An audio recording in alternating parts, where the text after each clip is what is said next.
Hi friends, आप सभी का वंश स्टडी गाइड यूट्यूब चैनल पर स्वागत है। तो आज मैं आपके लिए फिर से टॉप 15 जनरल नॉलेज की क्वेश्चन लेकर आया हूं, जो कि एग्ज़ाम के लिए बहुत ही इंपॉर्टेंट है।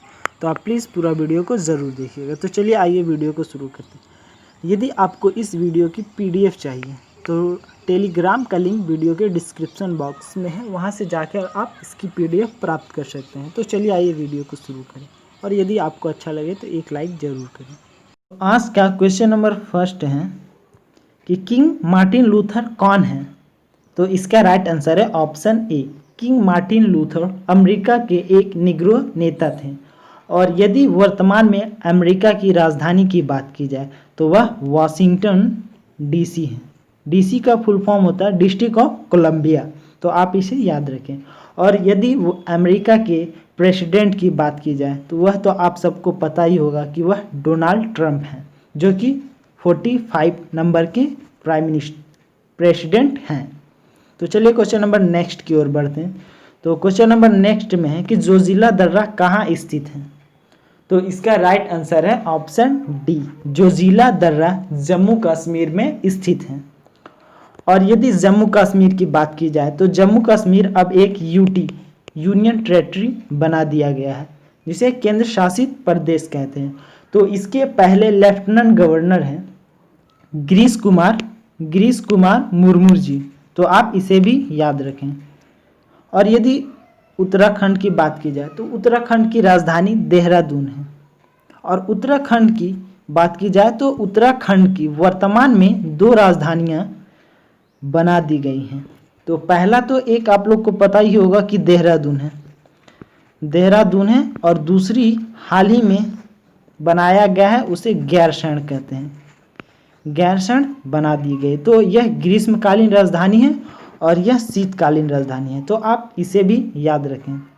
और हिमाचल प्रदेश की बात की जाए तो हिमाचल प्रदेश की राजधानी शिलांग है, और सिक्किम की राजधानी आपको कमेंट बॉक्स में कमेंट करना है। तो आप प्लीज़ आंसर कमेंट बॉक्स में कमेंट जरूर करें। तो चलिए क्वेश्चन नंबर नेक्स्ट की ओर बढ़ते हैं।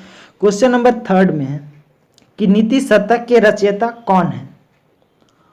और बुक से रिलेटेड क्वेश्चन आपके एग्जाम में 1 नंबर के पूछ ही लिए जाते हैं, तो आप इसे याद रखिए। तो इसका राइट आंसर है ऑप्शन बी। कालिदास नीति शतक के रचयिता हैं। तो चलिए क्वेश्चन नंबर नेक्स्ट की ओर बढ़ते हैं। क्वेश्चन नंबर 4 में है कि बाल गंगाधर तिलक को भारतीय असंतोष के जनक किसने कहा। और यह एग्जाम में बहुत बार क्वेश्चन रिपीट हुए हैं, तो आप प्लीज इसे याद रखें। तो इसका राइट आंसर है ऑप्शन डी। वैलेंटाइन सिरॉल ने यह सब कहा था, तो आप इसे याद रखें। तो चलिए क्वेश्चन नंबर नेक्स्ट की ओर बढ़ते हैं।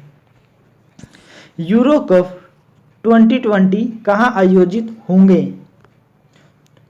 यूरो कप एक फुटबॉल से रिलेटेड कप है, तो इसे आप याद रखें। तो यह उपरोक्त सभी ऑप्शन डी इसका राइट आंसर है। यह जर्मनी, स्पेन और रूस तीनों जगह आयोजित होने वाला था, लेकिन इसे अभी स्थगित कर दिया गया है, क्योंकि आपको पता ही होगा कि कोविड-19 की वजह से बहुत सारे खेल स्थगित कर दिए गए हैं। तो आप इसे याद रखें। तो चलिए क्वेश्चन नंबर नेक्स्ट की ओर बढ़ते हैं। क्वेश्चन नंबर 6 में है कि भारतीय नौसेना को विमान वाहक पौध एडमिरल गोरसकोव की निम्न में से किस देश से आपूर्ति की गई है। तो इसका राइट आंसर है ऑप्शन सी, रूस। यह विमान रूस से आपूर्ति की गई थी। और यदि रूस की बात की जाए तो रूस की वर्तमान में प्रेसिडेंट है व्लादिमीर पुतिन, तो आप इसे याद रखें। और यदि इसकी राजधानी की बात की जाए तो इसकी राजधानी मॉस्को है। और मॉस्को में ही हुआ था 2018 का फीफा वर्ल्ड कप, जिसे फ्रांस ने जीता था। फीफा वर्ल्ड कप जिसे फ्रांस ने जीता था क्रोएशिया को हराकर, तो आप इसे भी याद रखें। तो चलिए क्वेश्चन नंबर नेक्स्ट की ओर बढ़ते हैं। क्वेश्चन नंबर 7 में है कि हरित क्रांति का जनक किसे कहा जाता है। तो इसका राइट आंसर है ऑप्शन ए। MS स्वामीनाथन को हरित क्रांति का जनक कहा जाता है। और यदि जवाहरलाल नेहरू जी की बात की जाए तो यह हमारे भारत देश के प्रथम प्राइम मिनिस्टर बने थे।